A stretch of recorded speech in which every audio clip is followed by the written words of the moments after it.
Praise the Lord. இன்றைக்கான வசனம், எப்பொழுது விடியும் என்று விடியற்காலத்துக்கு காத்திருக்கிற ஜாமக்காரரை பார்க்கிலும் அதிகமாய் என் ஆத்துமா ஆண்டவருக்கு காத்திருக்கிறது அப்படின்னு தாவீது சொல்றார்.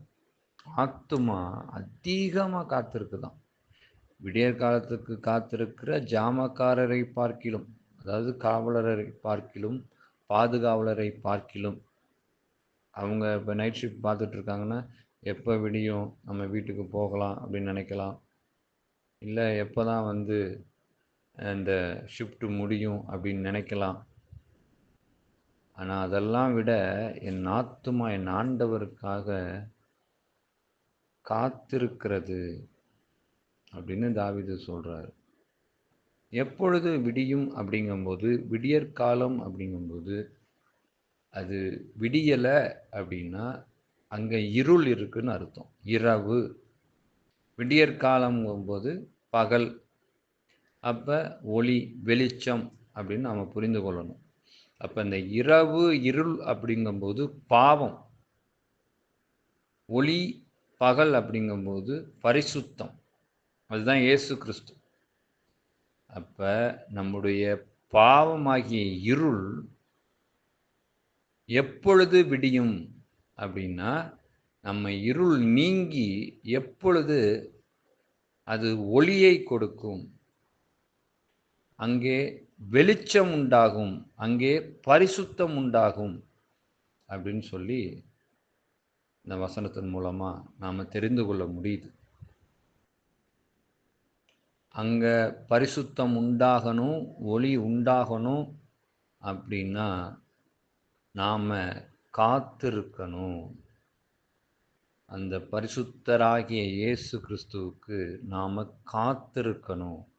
எப்பொழுது விடியும் அப்படின்னா, என் பாவ இருள் எப்பொழுது விடியும், என் பாவ இருள் எப்பொழுது என்னை விட்டு நீங்கும் அப்படின்னு சொல்லி அந்த பரிசுத்த ஒளியாகிய இயேசு கிறிஸ்துவுக்கு நாம காத்திருக்கிறவர்களா இருக்கணும்.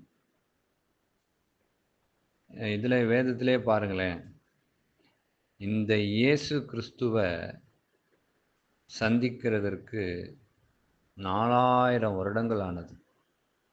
என்ன நீங்க 4000 வருடங்கள் சொல்றீங்களே அப்படின்னா, மனிதன் படைக்கப்பட்டு ஒரு 6025 வருடங்கள் இல்லை அதற்கு மேலாக இருக்கலாம், அவ்வளோதான் ஆகுது. அப்போது இயேசு 2025 வருஷம் ஆகுது அவர் பரமேறி போய்.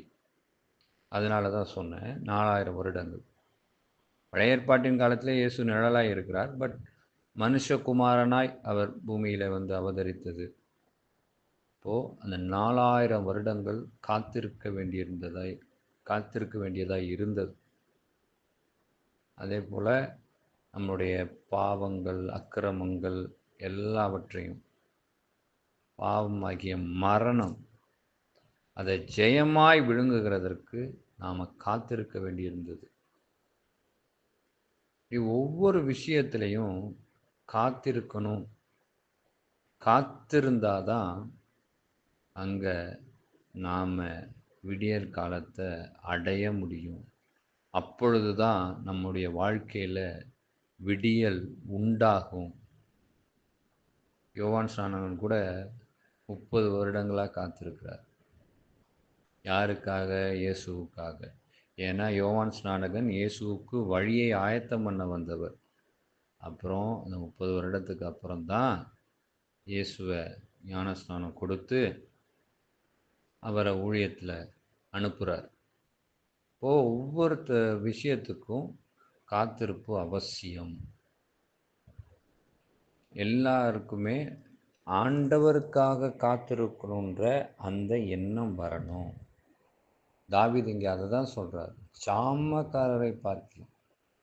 பாதுகாவலர் எந்த அளவுக்கு அவேர்னஸாக இருப்பாங்க, காவலர் எந்த அளவுக்கு அவேர்னஸாக இருப்பாங்க, அதை விட நான் அவேர்னஸாக என் ஆண்டவருக்காக என் ஆத்துமா காத்திருக்கிறது.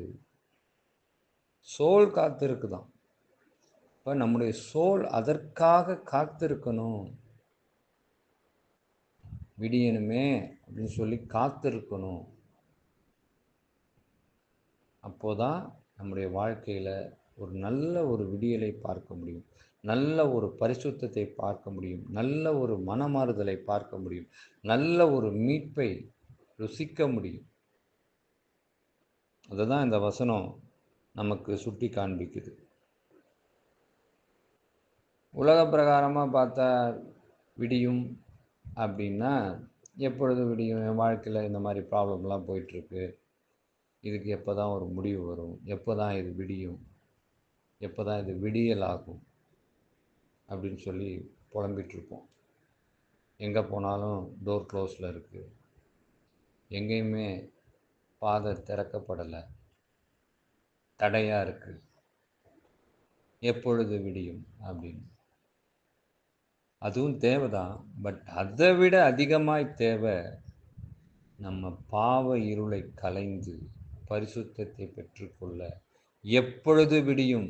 அதே போல என் நேசகுமாரன் வரப்போகிறார், அந்த வருகை எப்பொழுது வரும், அதற்காக நம்முடைய ஆத்துமா வாஞ்சித்து கதறணும், ஏங்கி தவிக்கணும். எப்பொழுது வருவார், என்னுடைய மணவாளன் எப்பொழுது வருவார், எப்போ வந்து என்னை அழைச்சிட்டு போவார் அப்படின்னு சொல்லி நாம் காத்திருக்கணும்.